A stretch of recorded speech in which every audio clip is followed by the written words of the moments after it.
1833년 7월 29일 저녁 영국의 한 국회의원이 조용히 기도하면서 임종을 맞이했습니다.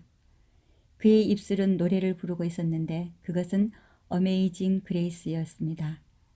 그의 눈에는 눈물이 흘러내렸고 숨이 멎기 전 그는 하나님께 감사의 기도를 드렸습니다. 이 노래는 그를 가르치고 이끌어 주었던 그의 영적인 멘토였던 존 뉴턴이 작곡한 곡이었습니다. 존 뉴턴은 영국 노예선 선장이었는데 그가 아프리카에서 실어 나른 노예들은 자그마치 1천만 명이 넘었습니다. 그 중에서 반 이상은 해상에서 구토 중 병으로 견딜 수 없어서 죽었는데 대부분 그냥 바다에 던져져 물고기 밥이 되게 하였습니다. 그는 어느 날 항해 도중 엄청난 풍랑에서 죽을 고비에서 하나님을 체험하면서 마침내 개종하여 목사가 되었습니다. 윌리엄 월버폴스, 생소한 이름일 것입니다. 영국의 숨은 영웅, 귀족의 자제로 태어나 숙부의 막대한 유산으로 청년 때 그것을 기반으로 해서 일찍 국회의원이 되었습니다.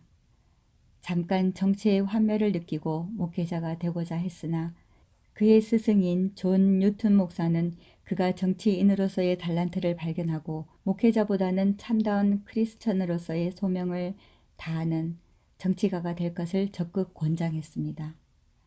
월버포스는 정치에 입문하면서 여러 가지 기독교적 시각으로 사회적 문제점을 깨닫게 되었습니다.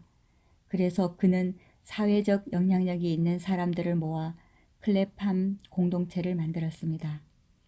클랩함 공동체는 주로 구제사업, 고아원, 선교, 그리고 국가에 필요한 가장 인권적인 법의 근간과 기관을 만들어 나갔습니다. 이러한 공동체의 구성원을 예를 들어보면 대법관, 국회의장, 장관, 국회의원, 교육감 같은 유력자들을 가입시켜 그야말로 내노라 하는 사람들과 함께 운영하였던 것입니다.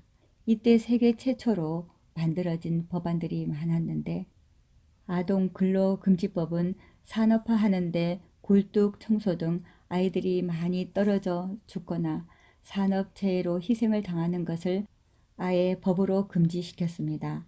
노동법 제정, 군대의 징역형 같은 체벌금지법 등 이때 군은 엄청난 체벌을 가했는데 당시 군에서는 뒷등판을 벗겨 채찍으로 때려 살점이 뜯기는 건 다반사였습니다. 썬데이 스쿨 등 클랩함 공동체는 좋은 NGO 활동을 전개해 나갔습니다. 이러한 것들은 지금 좋은 모형과 함께 현대의 기본법을 만드는 데 중요한 모델이 된 것입니다. 그중 그가 역사적으로 가장 두드러진 활동은 노예제도의 철폐입니다. 당시 영국은 아프리카에서 노예를 실어와 다른 나라들에게 공급해 줌으로써 자국의 국익에 막대한 부를 쌓게 하는 북부의 사업이었습니다. 이러한 노예 철폐법은 반대가 너무도 만만치가 않았습니다.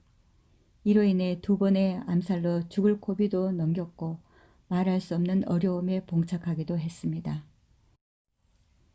그는 노예 수출이 너무도 큰 반인륜적인 행위로 보았습니다.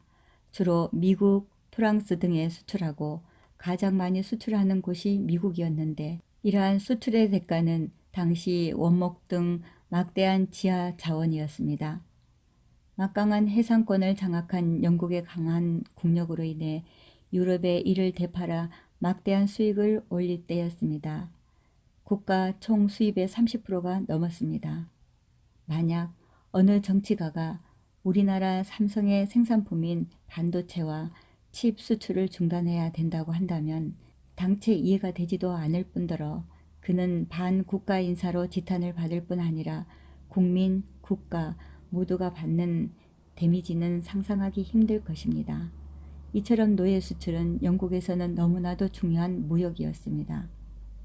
로마는 이러한 부유와 노예 제도 때문에 망했고 프랑스는 노예들의 반란이 일어난 적이 있었으며 더구나 영국처럼 이러한 순화의 기간을 갖지 못해 귀족들에게 늘 불만과 침해를 받았던 시민들이 봉기한 프랑스 시민 대혁명으로 나라의 근간이 뒤집히는 뼈아픈 변천사를 겪어야 했습니다.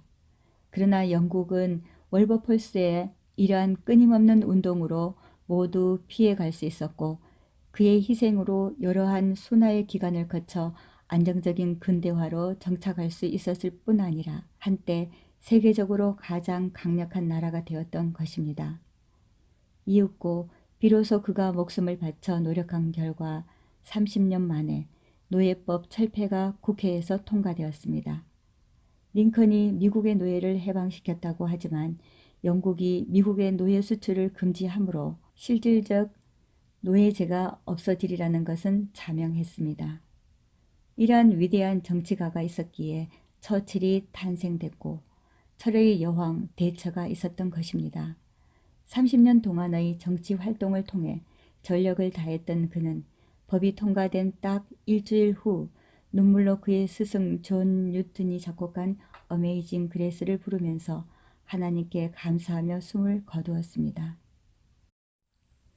영국 국민들이 가장 존경하는 정치가 중 한 사람, 우리나라의 2세, 3세가 이러한 윌리엄 올버폴스처럼 위대한 정치가가 나오려면 존 뉴턴 목사와 같은 훌륭한 멘토와 철저한 신앙 속에서 하나님을 의지하는 믿음의 토양이 우리 선대의 신앙처럼 계속 이어져 내려와야 할 것으로 생각되어집니다. 행복천사였습니다.